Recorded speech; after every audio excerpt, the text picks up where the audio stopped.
how to remove a Google account from Chrome. So first is to open the Chrome application. And on the upper right corner, you will see your profile icon. Tap this icon, and this will present you all of your email accounts. So if you want to remove these accounts, just head over to your settings application and then scroll down until you find Accounts and Backup.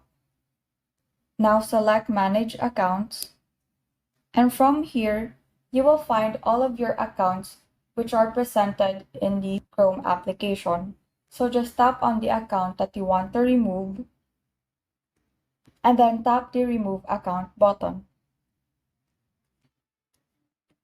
Now going back to the Chrome application, you will see that I have successfully removed that account.